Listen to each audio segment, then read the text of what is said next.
Hello, I'm DFL Chairman Ken Martin, and this is the Chair's Corner. Joining me today is our DFL endorsed candidate for House District 54A, Jen Peterson.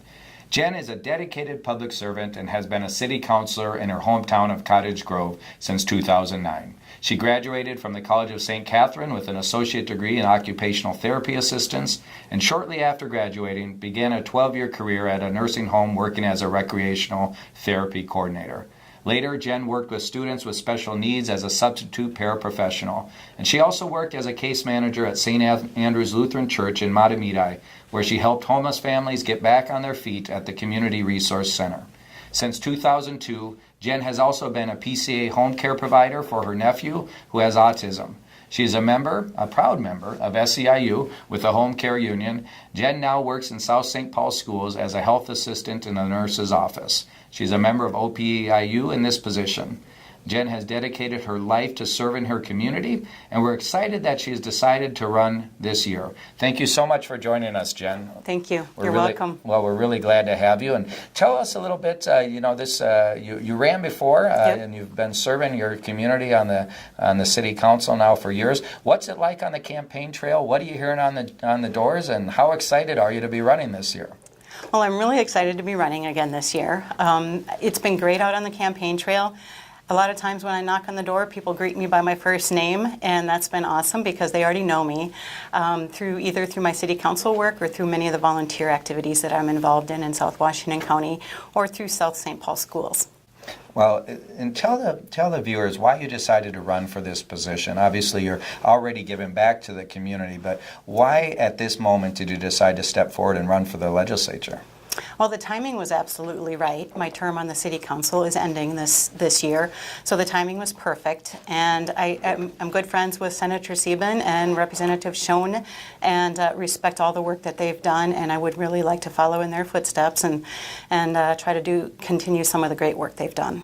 Well, that's fantastic. You have a proud tradition, DFL tradition down there, good shoes to fill, and I'm sure you're going to fill them well. So what does it mean, you're running as a DFLer, what does it mean to be a DFLer? Well, for me, it's all about making sure that we're looking out for the people that might not have a strong voice at the Capitol. At one point, I was one of those voices, those people that didn't have much of a voice at the Capitol, and began advocating for myself as a single mom, divorced, and trying to collect child support. So it was at that point many years ago that I decided at some point I want to be a legislator down there, making sure that we're looking out for families and people that are in need of public services, and that those services stay in place to support families and individuals in need.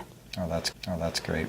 Now, you spent a lot of time working in the schools and probably have a unique perspective on education and the education issues facing not only students and parents, but the community that you live in. Talk a little bit about that experience and what you would like to do up at the Capitol on education issues. Well, one of the issues that I'm personally very aware of as a paraprofessional when I worked in South Washington County schools was that there was a huge need for more support staff, of which I was one. And teachers are spending a lot of time dealing with things that they really shouldn't be doing. They need to be able to focus on teaching.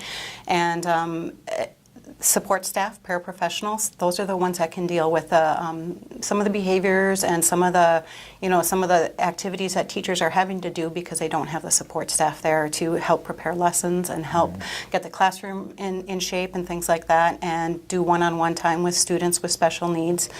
So that's a lot of where my experience comes from. And working in the health office now in South St. Paul, I see a lot of kids that come to school just really unprepared for school, whether it's shoes that are 2 sizes too small, or hungry, or they basically come into the nurse's office to fall asleep in the nurse's office. Wow. Because they're having a very difficult time at home. So, anytime we can free the teachers up to let them do their jobs of teaching, that's going to help. And, so they're doing what they are specialized in. Right. We know there's a big push right now to get universal pre-K and more money to fund early childhood education, to make sure that students coming into kindergarten are already ready to learn.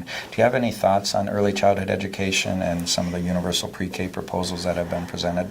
Yeah, I think it makes sense. It's such a wise use of our dollars, and an investment is what it is, because whatever we invest in the front end with universal pre-K is going to benefit the student later on, not only in school but in life after school, and transitioning into college if they go to college, or transitioning into the workforce if they go right into the workforce.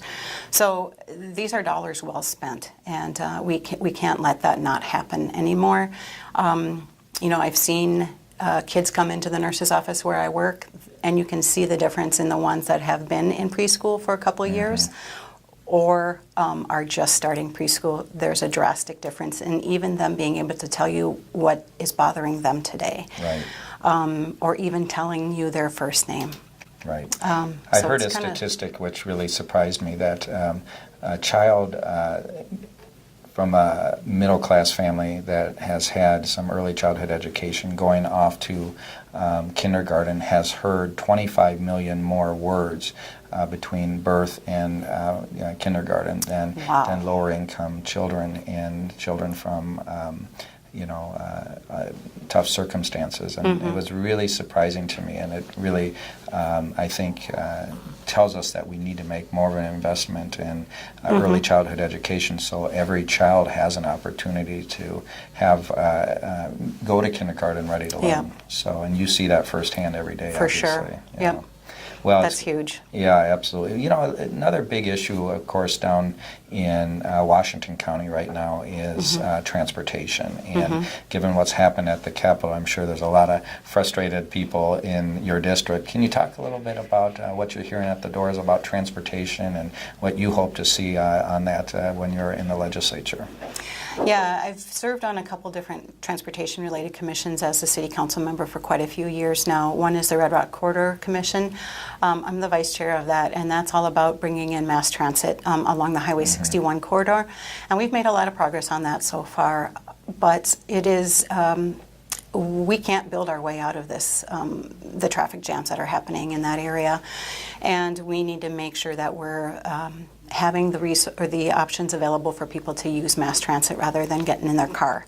And that's the trend of the younger generations that are coming up. That's what they want to do. Right. And even though we're in a suburb, you know, we are a high demand for that transit right now. It's you know, only the express bus service in the morning and in the evening, and we're working on expanding that to have an all-day service, both directions in and out of the Twin Cities, and you know, all day long for the reverse commute, and also those folks that work in the Cottage Grove Industrial Park. We are having a hard time filling some of those positions because those type of employees just aren't living in Cottage Grove, but we'd like to be able to bring them down from St. Paul to fill those positions. Of course, with the debate right now and the transportation fix at the Capitol, the Southwest Light Rail line potentially not being funded because of the Republican intransigence there, it's likely that we won't be able to get additional federal funding down the road if we don't actually put up this match. And so it's really unfortunate, because what you